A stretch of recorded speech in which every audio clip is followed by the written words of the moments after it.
الحمدللہ ولیہ والصلاة علی نبیہ وعلی آلہ واصحابہ المتأدبین بآدابہ اما بعد فاعوذ باللہ من الشیطان الرجیم بسم اللہ الرحمن الرحیم الحمدللہ عز وجل۔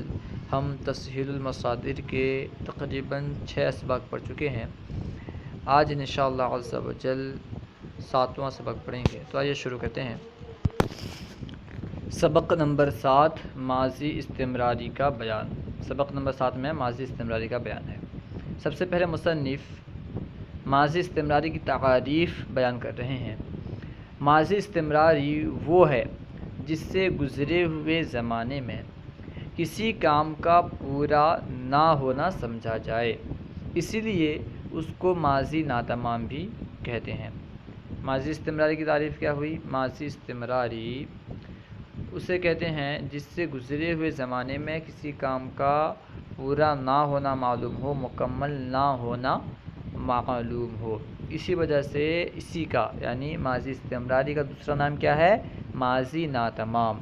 ماضی استمراری کا 2 نام ہے، نمبر 1 ماضی استمراری، نمبر 2 ماضی ناتمام۔ اگر کہیں پہ ماضی ناتمام کی تعریف پوچھ لی جائے تو آپ کو یہی تعریف بیان کرنی ہے جو یہاں پہ ماضی استمراری کی تعریف بیان کی گئی ہے، یعنی جس سے گزرے ہوئے زمانے میں کسی کام کا پورا نہ ہونا سمجھا جائے۔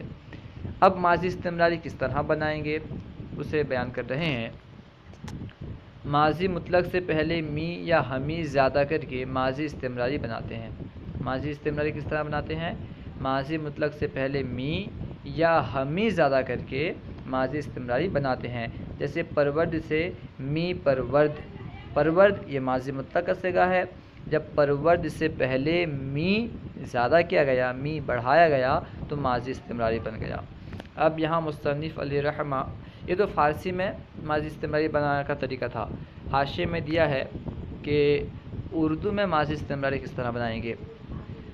حاشیے میں دیکھیں، اردو میں مصدر کے آخر سے نا دور کر کے تا تھا لگا کر ماضی استمراری بناتے ہیں۔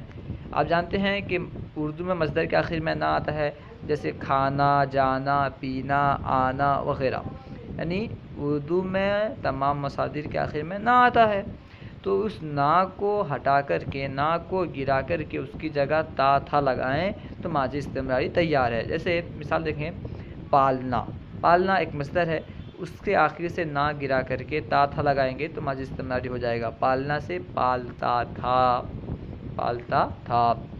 اسی طرح جانا، جانا سے نا ہٹائے اور تا تھا لگائے تو کیا ہوا؟ جاتا تھا۔ یعنی اردو میں نا ہٹانا ہے اور تا تھا لگانا ہے، اس طرح ماضی استمراری بن جائے گا۔ اب یہاں گردان بیان کر رہے ہیں، ماضی استمراری معروف کی گردان دیکھیں۔ سب سے پہلا صیغہ ہے واحد غائب کا، می پرورد وہ پالتا تھا، می پرورد وہ پالتا تھا، صیغہ واحد غائب۔ می پروردند وہ پالتے تھے، صیغہ جمع غائب۔ می پروردی تو پالتا تھا، صیغہ واحد حاضر۔ می پروردے تم پالتے تھے، صیغہ جمع حاضر۔ می پروردم میں پالتا تھا، صیغہ واحد متکلم۔ می پروردیم ہم پالتے تھے، صیغہ جمع متکلم۔ اب دیکھیں نیچے مصنف رحمہ بیان کر رہے ہیں ماضی مجہول کی گردان، یعنی ماضی استمراری مجہول کی گردان کس طرح بنائیں گے اس سے بیان کر رہے ہیں۔ سب سے پہلا ہے واحد غائب کا صیغہ، پروردہ می شد وہ پالا جاتا تھا۔ واحد غائب کا صیغہ کیا ہے؟ پروردہ می شد وہ پالا جاتا تھا، پروردہ می شدند وہ پالے جاتے تھے، صیغہ جمع غائب۔ پروردہ می شدند صیغہ جمع غائب وہ پالے جاتے تھے۔ پروردہ می شدی تو پالا جاتا تھا، صیغہ واحد حاضر۔ پروردہ می شدید تم پالے جاتے تھے، صیغہ جمع حاضر۔ پروردہ می شدم میں پالا جاتا تھا، صیغہ واحد متکلم۔ پروردہ می شدیم ہم پالے جاتے تھے، صیغہ جمع متکلم۔ یہ گردان ہے، آپ کو یاد کرنا ہے اسے۔ اب یہاں پہ مصنف علیہ الرحمہ چند سوالات کر رہے ہیں، آئیے حل کرنے کی کوشش کرتے ہیں۔ سوالات۔ نمبر 1، ماضی استمراری مجہول میں لفظ می کہاں داخل ہوتا ہے؟ دیکھیں آپ ابھی ماضی کی گردان، ماضی مجہول کی گردان، ماضی استمراری مجہول کی گردان ابھی پڑھے ہیں، تو آپ غور کریں، پروردہ می شد، یہاں پہ می کہاں داخل کیا گیا ہے؟ ماضی مطلق کے بعد اور شد سے پہلے۔ پروردہ یعنی ماضی مطلق ہے پرورد، اس کے بعد می داخل کیا گیا ہے، اور شد سے پہلے می داخل کیا گیا ہے۔ تو یہ سوال کر رہے ہیں ماضی استمراری مجہول میں لفظ می کہاں داخل کرتے ہیں؟ اس کا جواب ہوگا ماضی استمراری مجہول میں لفظ می ماضی مطلق کے بعد اور شد سے پہلے داخل کرتے ہیں۔ سوال نمبر 2، ماضی استمراری مجہول کی گردان بغیر معنی سناؤ۔ ماضی استمراری مجہول کی گردان سنانا ہے، بغیر معنی بتائے۔ پروردہ می شد، پروردہ می شدن، پروردہ می شدی، پروردہ می شدت، پروردہ می شدم، پروردہ می شدم۔ اسی طرح کسی بھی مصدر سے ماضی استمراری کی گردان سنا سکتے ہیں، جیسے گفتہ می شد، گفتہ می شدن، گفتہ می شدی، گفتہ می شدت، گفتہ می شدم، گفتہ می شدم۔ اس طرح کسی بھی مصدر سے ماضی استمراری کی گردان اسی طرح سنائیں گے، یعنی ماضی مطلق کے بعد آپ کو می لگانا ہے اور شد سے پہلے۔ ماضی استمراری، ماضی مطلق کے بعد اور ماضی استمراری کے بعد اور شد سے پہلے می لگا کر کے ماضی استمراری مجہول بنائیں گے۔ خیر آگے دیکھیں، سوال نمبر 3، ماضی استمراری اور ماضی بعید میں کیا فرق ہے؟ ماضی استمراری میں کیا ہوتا ہے کہ گزشتہ زمانے میں کسی کام کا مکمل نہ ہونا سمجھا جاتا ہے، یعنی ماضی استمراری اس فعل کو کہتے ہیں جو زمانہ گزشتہ میں نامکمل ہو، مکمل نہ ہوا ہو، پورا نہ ہوا ہو۔ جبکہ ماضی بعید میں کیا ہوتا ہے کہ کام مکمل ہو گیا ہوتا ہے، لیکن یہ کہ وہ کام دور کے زمانے میں ہوا ہوتا ہے۔ ماضی بعید اس فعل ماضی کو کہتے ہیں جو زمانہ گزشتہ میں، جو دور کے زمانے گزشتہ میں، دور کے گزرے ہوئے زمانے میں ہوا ہو، اسے ماضی بعید کہتے ہیں۔ سوال نمبر 4، ماضی استمراری بنانے کا قاعدہ بتاؤ۔ ماضی استمراری بنانے کا قاعدہ مصنف علیہ الرحمہ نے بیان کیا تھا کہ ماضی مطلق سے پہلے می یا ہمی لگا کر کے ماضی استمراری بناتے ہیں، جیسے پرورد سے می پرورد، ماضی مطلق سے پہلے می لگائیں تب بھی ماضی استمراری بن جائے گا، یا ہمی لگائیں تب بھی ماضی استمراری بن جائے گا۔ سوال نمبر 5، می خفتی کیا صیغہ ہے؟ معنی بتاؤ۔ می خفتی یہ واحد حاضر کا صیغہ ہے، می خفتی واحد حاضر کا صیغہ ہے، جس کا معنی ہے تو سوتا تھا، می خفتی تو سوتا تھا۔ نمبر 6، ہم پہچانتے تھے، اس کی فارسی بناؤ۔ ہم پہچانتے تھے، پہچاننے کی فارسی آتی ہے شناختن، تو اس سے ہم بنائیں گے ہم پہچانتے تھے می شناختے، ہم پہچانتے تھے می شناختے۔ اس کے بعد ہے نمبر 7، سوال نمبر 7، شناخت سے ماضی استمراری معروف کی گردان کرو۔ شناخت سے ماضی استمراری معروف کی گردان ہوگی می شناخت، می شناخت، می شناخت یہ واحد غائب کا صیغہ ہوگا، می شناختند یہ واحد جمع غائب کا صیغہ ہوگا، می شناختی واحد حاضر کا صیغہ، می شناختیت جمع حاضر کا صیغہ، می شناختم یہ جمع واحد متکلم کا صیغہ، می شناختم جمع متکلم کا صیغہ، یعنی اس کی گردان ہوگی می شناخت، می شناختند، می شناختی، می شناختید، می شناختم، می شناختیم۔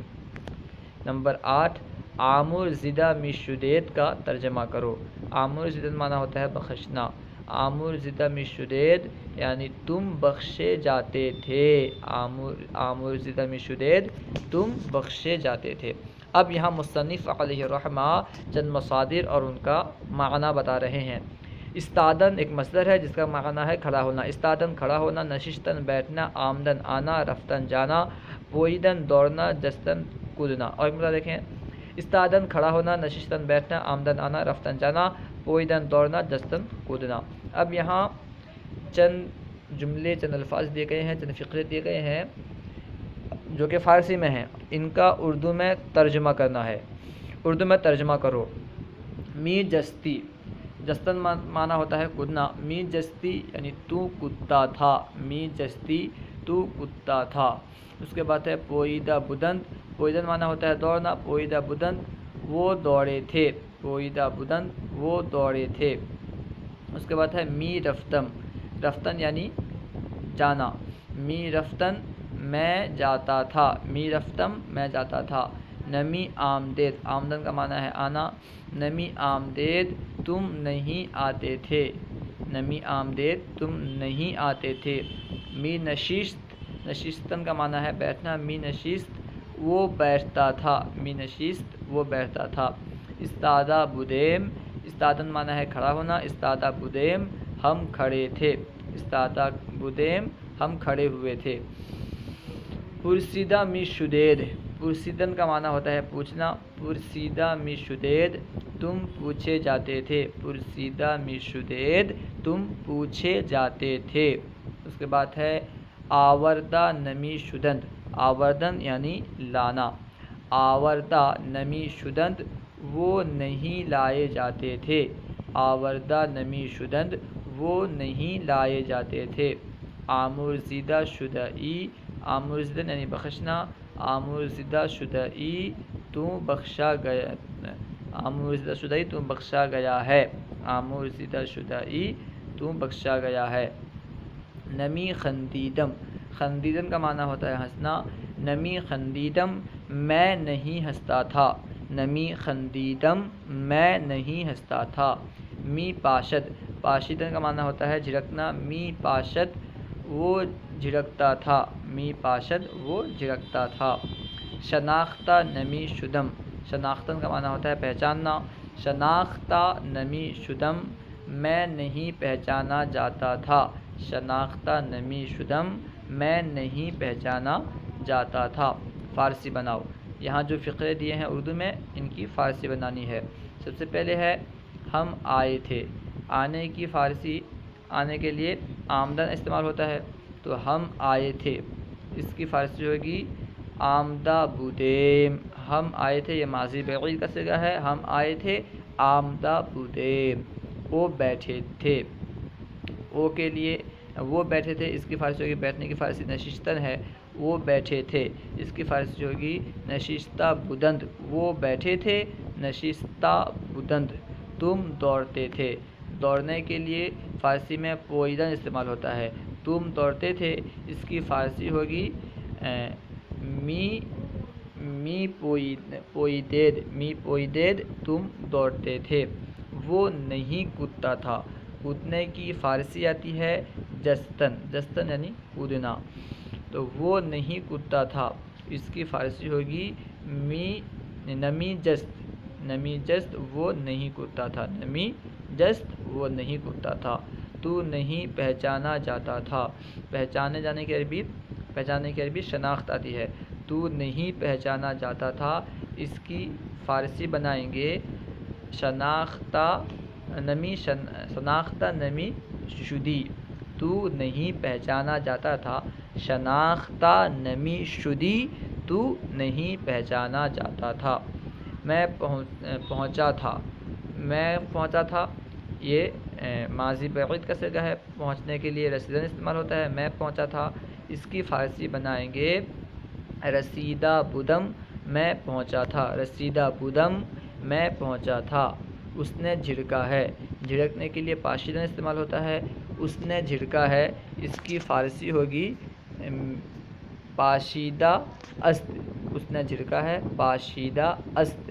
تم نے اٹھایا ہے، اٹھانے کے لیے برداشتن استعمال ہوتا ہے، تم نے اٹھایا ہے، اس کی فارسی ہوگی برداشتہ عید، برداشتہ عید تم نے اٹھایا ہے۔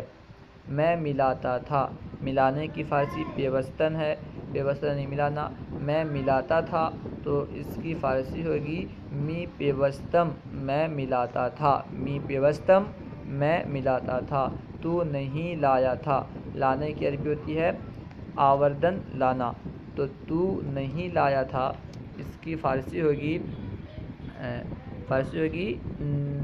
نہ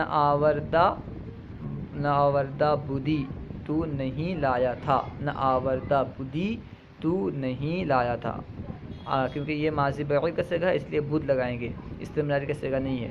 تو نہیں لایا تھا، نہ آوردہ شدی، نہ آوردہ شدی، نہ آوردہ بدی تو نہیں لایا تھا، بدی لگائیں گے، شدی نہیں بلکہ بدی، کیونکہ ماضی بعید میں بد لگتا ہے، نہ آوردہ بدی تو نہیں لایا تھا۔ ہم پڑھتے تھے، پڑھنے کے لیے خواندن استعمال ہوتا ہے، ہم پڑھتے تھے، اس کی فارسی ہوگی می خواندیم، ہم پڑھتے تھے، می خواندیم ہم پڑھتے تھے، یعنی جو ماضی مطلق سے پہلے می لگانا ہے تو می خواندیم ہم پڑھتے تھے، وہ نہیں لکھتے تھے۔ لکھنے کی فارسی آتی ہے نوشتن، تو وہ نہیں لکھتے تھے، اس کی فارسی ہوگی نمی نوشتند، نوی نوشتند، وہ نہیں لکھتے تھے، یعنی ماضی مطلق سے پہلے نمی لگانا ہے، کیونکہ یہاں پہ نہ کرنے کے بارے میں کہا جا رہا ہے۔ وہ نہیں لکھتے تھے، نمی نوشتند، نمی نوشتند، وہ نہیں لکھتے تھے۔ صلو علی الحبیب صلی اللہ تعالی علی محمد، اللہ و رسولہ اعلم۔